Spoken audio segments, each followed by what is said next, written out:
السلام علیکم حسن بھائی۔ وعلیکم السلام۔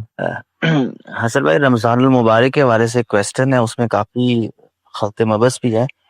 اتم الصیام الی اللیل کی جو آیت ہے، اس کی تفسیر میں ہمارے یہاں اہل تشیع اور اہل تسنن کے مابین افطار کے وقت میں اختلاف رائے ہے۔ تو اس میں پوچھنا یہ تھا کہ اللہ تعالیٰ کا مدعا اور اس کی منشا تو ایک ہی ہے، اور یہاں اہل سے کیا مراد ہے، اس کو اگر آپ واضح فرما دیں۔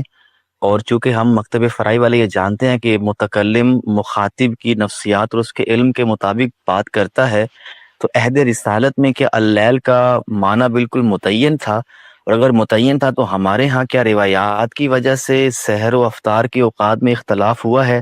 اور یہ اختلاف کس نوعیت کیا ہے؟ کیا اس سے روزے میں تو کوئی فرق نہیں پڑتا؟ سرے سے کوئی فرق نہیں پڑتا۔ میں آج سن رہا تھا کسی عالم کی گفتگو اہل تشیعوں کے بارے میں، وہ کر رہے تھے کہ ان کی ہر چیز الگ ہے، ان کا یہ بھی الگ وہ بھی الگ، اور اس میں انہوں نے بیان کیا ان کا تو روزہ بھی ہم سے الگ ہے، اور روزہ کھولنے اور بند کرنے کے اوقات بھی ہم سے الگ ہیں۔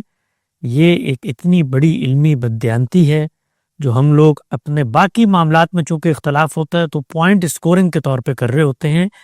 آپ یہ دیکھیے کہ اللہ تعالیٰ نے مسلمانوں پر جو چیز لازم کی ہے 5 اوقات دن میں پڑھنے کی، وہ کیا ہے؟ نماز۔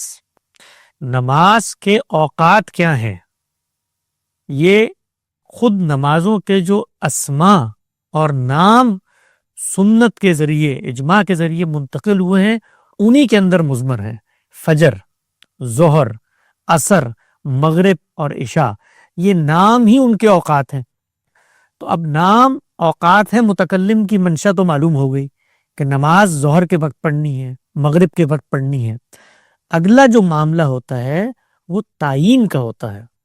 اس تعیین کے اندر ہمیشہ یہ گنجائش متکلم کے پیش نظر بھی ہے کہ کیا یہ مغرب کو مغرب سمجھ کر تعیین کر رہا ہے یا مغرب کو فجر سمجھ کے تعیین کر رہا ہے۔ یعنی متکلم نے جب مجھے کہا کہ بھئی آپ نے مغرب کے وقت نماز پڑھنی ہے، اب میرے اور آپ کے درمیان جو اختلاف ہوا ہے وہ اس پہ نہیں ہوا کہ مغرب کے وقت روزہ افطار نہیں کرنا، اس پہ اختلاف نہیں ہے۔ اختلاف اس پہ ہے کہ مغرب کا جو وقت ہے وہ کب شروع ہوتا ہے، کس وقت کے اوپر مغرب کے وقت کی تعیین اور اطلاق کر دینا چاہیے۔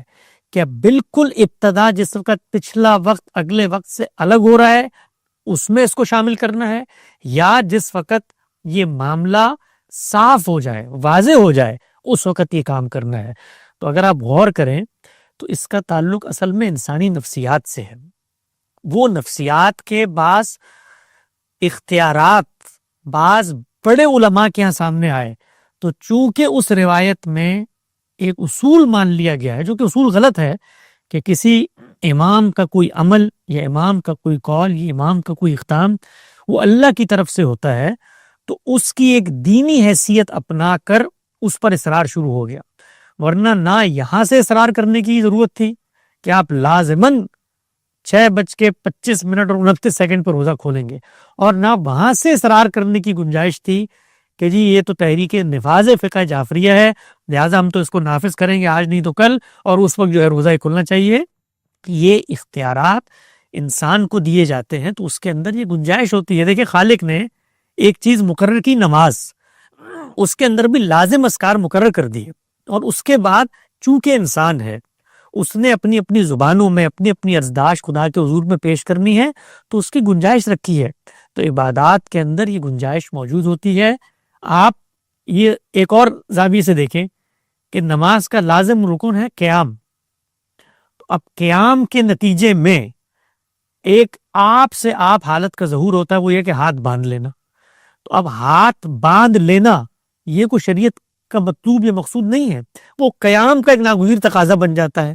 تو کبھی آپ باندھ لیتے ہیں، کبھی آپ نہیں باندھتے۔ اس کو یوں کہہ کے بیان کرنا کہ یہ تو نمازی انہوں نے بدل دیے، تو روزے انہوں نے بدل دیے، یہ بالکل غلط بات ہے۔ عربی زبان کے اندر الہ کا جو لفظ آتا ہے اس میں یہ بحث ہے کہ بھی غایہ مغیہ میں شامل ہے یا نہیں۔ الی المرافق جب کہا ہے تو اس کے اندر کیا مرافق تک یا مراقف کا اطلاق آپ وہاں تک کریں گے جہاں تک وہ جا رہے ہیں؟ تو اس سے ایک سوال پیدا ہوا۔ اطلاق کے اندر ایک ذوقی ترجیح اور اختیار کا معاملہ تھا، جس کے نتیجے میں یہ کام ہو گیا۔ کوئی جھگڑے کی بات نہیں ہے، کوئی فرق کی بات نہیں ہے، کوئی روزہ خراب نہیں ہوتا۔ اور میرا یہ خیال ہے کہ ساتھ محمد صلی اللہ علیہ وسلم کے عہد میں بھی لوگ یہی کرتے ہوں گے، کیونکہ وہاں پر تو کوئی اس طرح کا ٹی وی ٹیلی ویژن نہیں تھا کہ ایک وقت میں ہو جائے. اب جو گرد و پیش کے علاقوں میں لوگ رہتے ہیں وہ اپنے اپنے رویت کی بنیاد پر یہ کام کرتے تھے، اس لیے کہ اس زمانے میں ہوتا یہ تھا، تو لازماً ان میں فرق پیدا ہو جاتا ہوگا. کوئی 1 منٹ پہلے کر لیتا ہے، کوئی 1 منٹ بعد میں کر لیتا ہے، اس سے کوئی حرج نہیں ہے. اس کو ہمارے ہاں جو پوری کی پوری مخاصمت کی بنیاد بنا دیا گیا ہے، یہ بالکل غیر متعلق ہے.